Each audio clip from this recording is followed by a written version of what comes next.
Imagine walking into a pharmacy and being overwhelmed by options. Advil, Aleve, Tylenol, ibuprofen, naproxen, and yet only 4 distinct drugs are actually present. Different brand names refer to the same active compounds. In chemistry, though, we need a system with zero ambiguity, especially when dealing with complex molecules. This is where the IUPAC naming system comes in. In today's video, we'll break down the IUPAC nomenclature system step by step. By the end, you'll know how to systematically name organic compounds and understand how functional groups influence naming.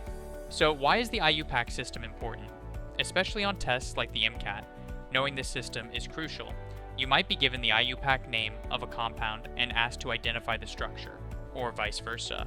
Without a solid understanding of this naming convention, it's hard to identify which compound is being referenced. The IUPAC system ensures a unique, unambiguous relationship between a compound's name and its structure, allowing chemists worldwide to communicate without confusion. Let's start with step 1, identifying the longest carbon chain that contains the highest order functional group.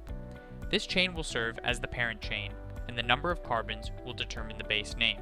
For instance, if the chain has 8 carbons, the root name will be based on octane. If the compound contains double or triple bonds, they must be included in the parent chain.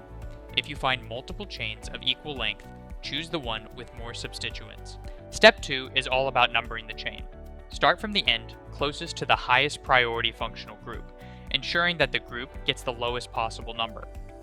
If there's a tie, use the chain that gives the substituents the lowest set of numbers.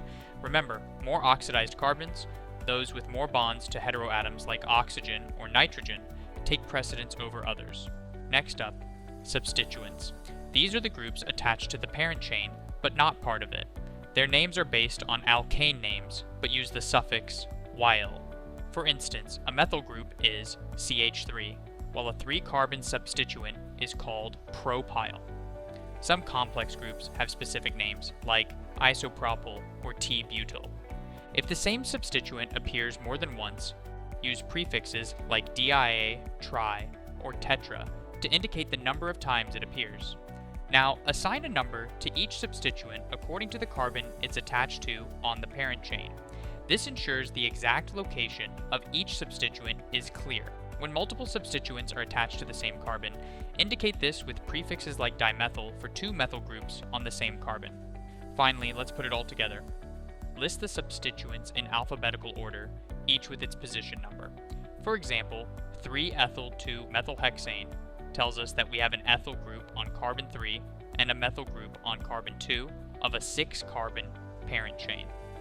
When alphabetizing, ignore prefixes like di, tri, and tetra. However, consider prefixes like iso and cyclo. Let's quickly recap the steps for naming compounds using IUPAC nomenclature. Identify the longest carbon chain containing the highest order functional group. Number the chain to give the highest priority group the lowest possible number. Name all substituents attached to the chain. Assign numbers to each substituent based on its position. Alphabetize the substituents and complete the name. If you found this breakdown helpful, don't forget to like, subscribe, and share. For more in-depth learning tools, head over to King of the Curve to sharpen your organic chemistry skills. Thanks for watching, and good luck with your studies.